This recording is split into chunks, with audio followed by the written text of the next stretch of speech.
Godless greetings to all of you across this one nation under the Constitution. I'm Bart Aikens welcoming you to STUN. That's the shortened form of our program's name. The full title is Superstition, Talking Snakes, Unjust Taxes, and Nonsense. Now you know why we call it STUN. I'm very pleased to welcome a distinguished guest, a gentleman I have not actually seen in person in some time, although we've been past associates in the world of atheist activism. And in fact, I know, Milt, you were a judge of one of my videos at a Free Thought Art Fest some years ago. Yeah. I'd like to welcome Dr. Milt Timmons, a retired professor, head of the motion picture department at Los Angeles Valley College, where you taught, as I understand, for 22 years. 22 years, that's right. An ardent atheist? Yeah. I was a professor altogether for 30 years. I taught, I was head of the broadcasting department at the University in Texas before I went to Valley College. And you earned your PhD in mass communications from USC. Correct. And now you are a full-time, would it be fair to describe you as a full-time author? Yeah. I write a lot. I spend a lot of my time writing. But I also spend a good deal of time involved in civic organizations such as Atheist United, Center for Inquiry, HALA, Humanist Association, Ethical Culture Society, Mensa, and so forth. I've been producing a public access show, or co-producing the show, for 10 years also, ever since I retired. And it's called Food for Thought. And, well, it started out as the Atheist United show, and then we changed it to Food for Thought, which became a little more broadly humanistic. What else do I do? Oh, I'm also involved in the Independent Investigations Group at CFI, in which we investigate any claims of the paranormal. You know, there's a magician named James Randi, and he has offered $1 million challenge to anybody who can prove that they have any kind of supernatural powers, prove it scientifically. And he sets up certain parameters and protocols that they have to be able to pass to prove that they can do something that nobody can explain. Nobody has ever collected it yet, but there are plenty of applicants. So many applicants, in fact, that he can't handle them all. And so we have set up the Independent Investigations Group, with the IIG, here on the West Coast, as a preliminary screening committee. So tell you viewers, if there's anybody out there who thinks they have some kind of supernatural or paranormal powers that cannot be explained scientifically, there's $1 million waiting for you if you can prove it to us. And incidentally, even CFI has a $5,000 prize or reward if you can prove it to us in our preliminary screening committee. And then we'll send it on to Randy to see if it's worth the big jackpot.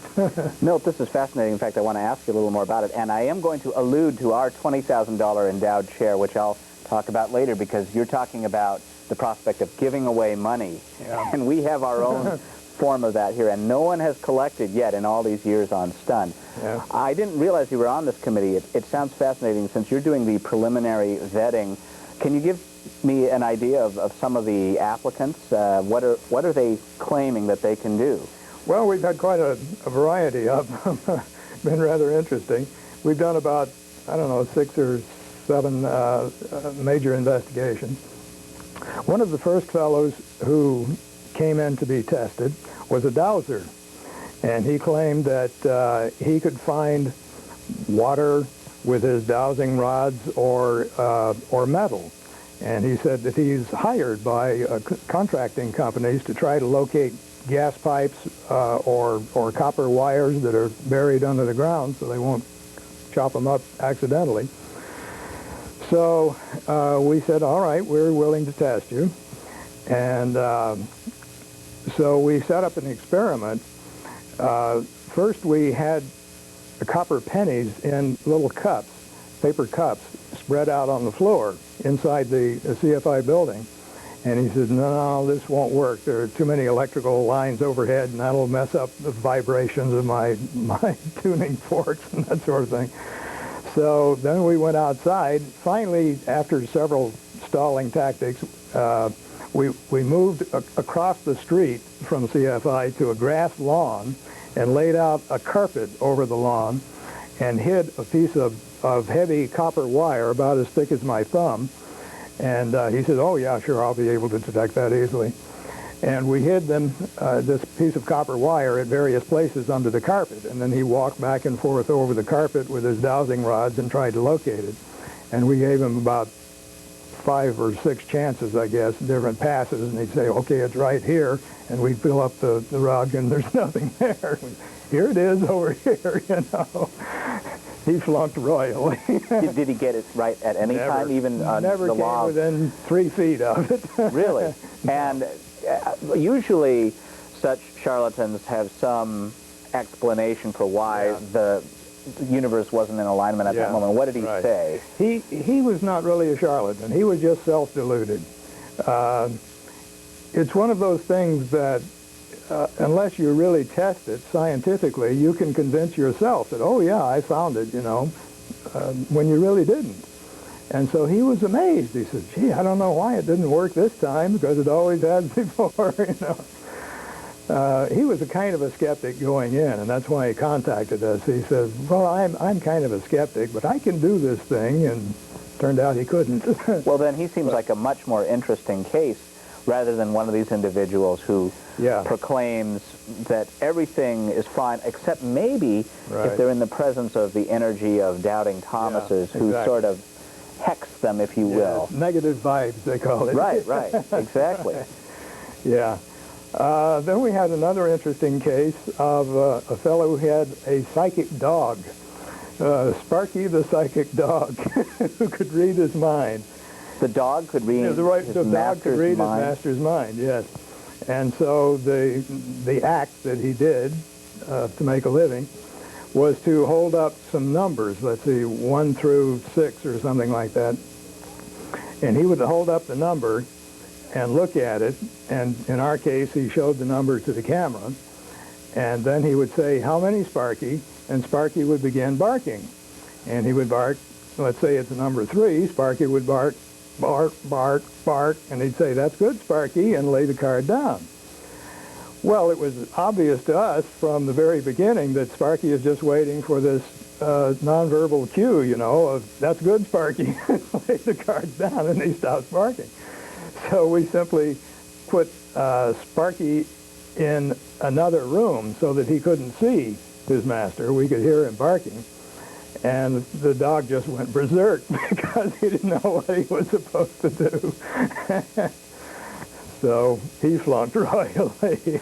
So the protocols you set up obviously got around such things. I mean, the visual component was there, or rather, the dog couldn't see his master. And also, let's presuppose that if this guy comes in with his dog, he could have already trained the dog. They could have had a routine that they were going to go through. But you could mess that up by throwing a new wrinkle in.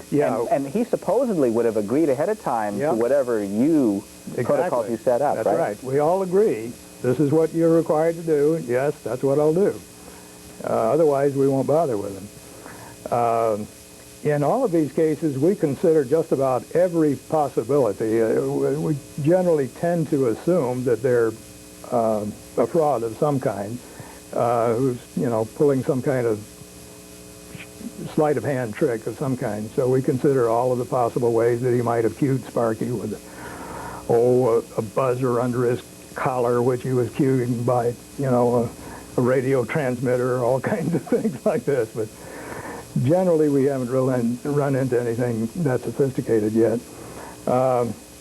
Let's see. Then we had another interesting case of a young man who thought that he had built a telekinesis machine, which was rather interesting. He claimed he could control the operation of this machine with his mind, and it was just a big cardboard box with a fan, a tiny little fan out of a computer, which was circulating air in it. And he'd made a cardboard flap that was held taut by a string, and for some reason it was covered with tin foil, and he had a stop on each side of it, So this delicately balanced little flap would flip back and forth from one stop to the other, depending on what he wanted it to do. And so he would say, I command you in the name of Jesus to flip. And maybe it would flip, or maybe it wouldn't. And so we blew cigarette smoke into the interior of the box to see if we could determine the air currents that were being set up by this fan. And we could see that what he had done was created a very chaotic air circulation system. So the slightest little disturbance in the distribution pattern of the air would have some kind of effect on this card.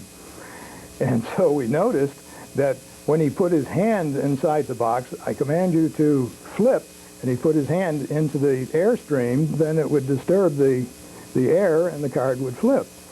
So we said, okay, you can't put your hand in there anymore. And, or if you do, you have to put it in there each time. And when we laid down that restriction, then suddenly it wouldn't flip anymore. Well, for that matter, you could have told him, if once you had ascertained that that's what was going on from a physics standpoint, any of you on the committee could have commanded it to flip, right, by inserting your hand there. Yeah. His main problem, though, was he didn't realize that it's being tested by a statistical technique, and he didn't understand anything about statistics. He thought he did, but he had it all wrong. So he said, well, let me just keep doing it until I finally reach the goal that I am setting. No, that's not the way a statistical test works. You know, we set a certain number of trials, 100, let's say, and either it's statistically significant or it's not. So just keep doing it until it finally comes out the way you want. So he was very disappointed in that. Let's see, who else did we have? We recently had a woman come in who claimed to be able to read our auras and to tell us all kinds of things about our past lives and that sort of thing, our personalities, based on the color of our aura. So we took notes. We made a diary for each person, filling out a questionnaire for all of the details about our life, and filed these questionnaires ahead of time. And then we waited for her to see if she could tell us, intuit what we had written in the questionnaire. And at first, I thought, well, and we recorded the whole thing on video. And at first I thought, well, okay, we'll play back the video and count the number of hits and misses. But as we played it back, we realized she didn't say anything. She didn't make any specific details. It was all so generalized, and she was trying to get this feedback. It's called a cold reading technique. And he was trying to get this feedback so that we would supply her with the details, and we wouldn't do that. And so she was just floundering around. But the capper on the story is that she now goes around telling potential audiences that she passed the test at CSI. She just flagrantly asserts that when it was not the case. Yeah. So we have some people going this weekend, as a matter of fact, up to one of her readings, and we're going to call her on the carpet about it. These were all of you on the committee, that is, that filled out these profiles, right? Yeah. And or just people, friends of CFI, who were willing to have their auras read. So, and you think these people are motivated primarily by the $5,000 that CFI is offering? I mean, or do you think the people are... No, in her case, she just was looking for publicity. And so now she's using the publicity, whether it was legitimately obtained or not. Now, the young man who built the telekinesis machine, he thought he was really going to get that $1 million. He was very disappointed that he didn't have the powers that he thought he did. Oh, well, for the $1 million jackpot, now, those are the ones you're vetting at an earlier stage, right? And if it passed muster with you, then it would go on to Randy, right? Right, exactly. Yeah, right. And I don't think Randy has, I know Randy has never had to shell out the money yet himself. Yeah. In most cases, what happens, though, is somebody calls into the center and says, oh, I've heard about your challenge, and I've got this ability to do certain paranormal things. And so we talk with them about setting up a protocol. And, well, I'll give you one illustration. There was one woman, an astrologer, who claimed that if we would give her the title of a film, the name of the director, and the title of the, let me get it back. We give her the birth date of the author of the screenplay, the director of the movie, and the producer of the movie, and maybe one of the stars of the movie. She would then be able to tell us the title of the movie. So I thought, okay, that's a pretty good trick. You know, you can really do this. So I spent a lot of time going through the internet and looking up, you know, they have a complete database of everything that's ever been produced. So I made up a long list of cast and crew with all of their birthdays, and I had about 50 names, I guess. So we said, okay, we're all ready for you when you want to set a date to come in and do our reading, you know. It's the last we ever heard from her. Well, there is a case that I can envision someone who really just had a vast knowledge of such things might be able to do passably well. I mean, I don't think they could pass. They could have a really, really high average of responding correctly. But I mean, what you're talking about is basically correlating principal components, right? Star, director, screen. And for some people that might really know their stuff, might be able to do for a memory expert, they might be able to do it, but she didn't try. Well, see, that's the thing. She probably thought you wouldn't really invite her in. She thought if you would be stumped by her very offer, then maybe she'd, I don't know if she's expecting to get the money that way or what. Yeah. Well, what are some other elements, Milt, that you set up, I mean, in terms of these protocols? I mean, basically, there has to be some kind of repeatability, but then again, you're also, in some cases, you have to physically check these people. I mean, rather than patting them down, I mean, but, you know, obviously they could have devices in some cases that would affect the outcome. Well, we always consider that possibility and take whatever precautionary measures we can to avoid cheating. And then they always, these paranormalists always complain, oh, nobody could pass those tests, you know, they're all rigged so that nobody could pass them. Well, they're rigged by being scientific, So we set up very rigid protocols that nobody can cheat, at least we hope. Nobody's come anywhere close yet. We did another interesting investigation of the John Edwards show and the James von Prague show, a television show in which they claimed to talk to ghosts.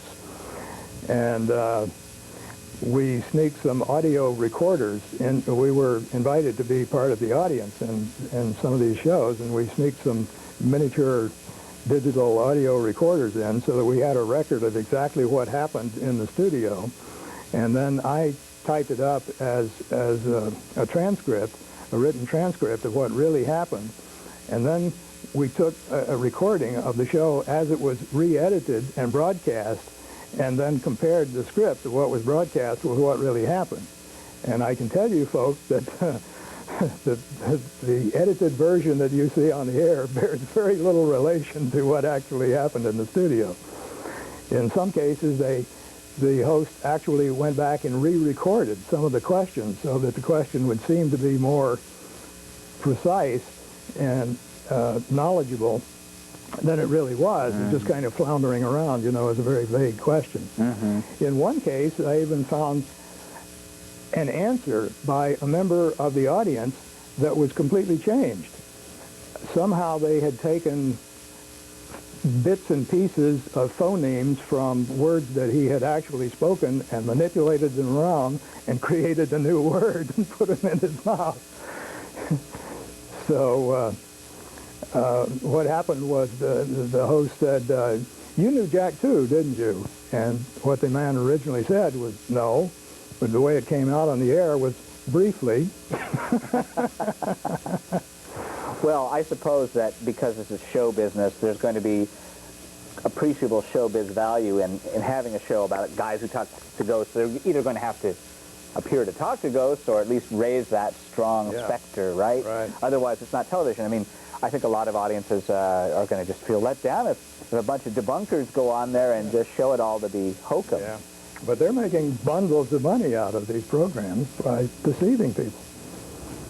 Do you think at some level, this is just more of a general question, do you think at some level audiences just enjoy being deceived? I mean, there's obviously a huge insatiable market for these types of programs and these hoaxes. I mean, do people go to them or sit before them because they kind of want to just believe? No, I don't think it's because they want to believe, not because they want to be deceived, but because they want to have their hopes reinforced that, this is not all there is. Maybe someday they'll meet their long-lost relatives again. Well, I need to mention right now, all this talk about $1 million being offered, $5,000 from CFI. Stun, for all these years, has offered $20,000. And the reason we always have an empty chair placed between guest and host on our set is this is a chair for what our producer, Lauren Peck, calls TAG, the alleged God. Oh. And the alleged God, he, she, they, are invited to appear, to sit in the chair, if this entity can in fact sit, or at least metaphorically seat itself here. Yeah. Put on an appearance, or we also will give $20,000 to any so-called miracle worker, faith healer, who can restore a lost limb. Lauren has a friend who lost a leg below the knee. And there are some of these religionists out there who claim they can do anything from curing hemorrhoids in audience members to restoring limbs or teeth and whatnot. So our offer's out there. Get a hold of us. We have a website you can go to and or contact us here at Long Beach Community Television. We're good for the money. Oh, it's not as much as the $1 million James Randi's offering, but then again, this is public access television. Yeah. It's coming out of Lauren's wallet. And Milt, since you're a fellow public access host, it's great to have you on for that reason, too. I wanted to ask you, as we have just a little more time for this segment, about your show, Food for Thought. I know that when you were more of an AU-centric program, that's Atheists United, for those who don't know, you were focusing strictly on atheism, but you say Food for Thought is more broadly humanistic now? Yeah. Do you have guests? Yeah, it's an interview program now. When it was the AU show, we used to go out on location and record speeches and debates and roundtable discussions and things like that. But now we do everything in the studio, just using public access equipment. And so Lee Baker is the producer, and I just assist her. I guess I'm co-producer. She and I do it together. And so she finds interesting people who are doing things that benefit society in general. And we've had a broad range of people as the subjects on our program. We've had judges and senators and former Congress people and psychologists and teachers, and so every program is different. Let's see, what did we have last week? Oh, we had Arman Saginian from CFI who was talking, who is from Iran, and he has written a couple of books about Islam, and so he did 2 programs with us about the history of Islam and that sort of thing. Are all your guests on this show willing to identify themselves as humanists, or that's not really a litmus test necessarily, is it? No. You're just trying to drive them out on right, yeah.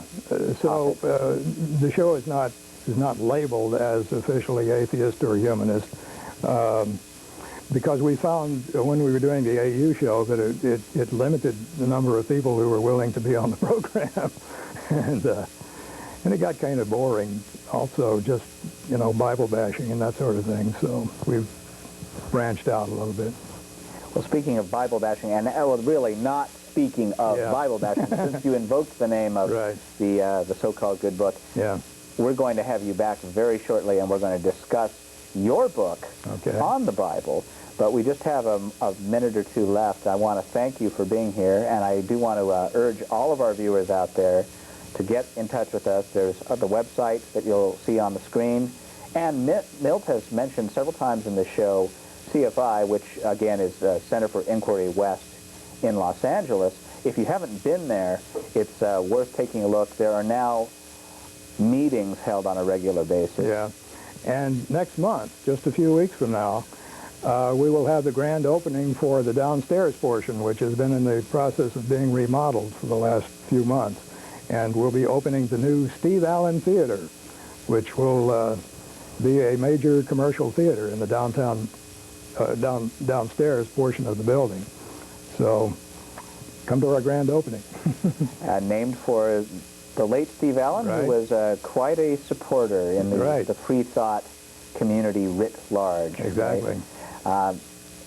CFI, I don't know. I'm not trying to put you on the spot with a website or anything, but there must be surely there's a website. Yeah, yeah. Is it just CFI.com or is it CFIwest.com, .org.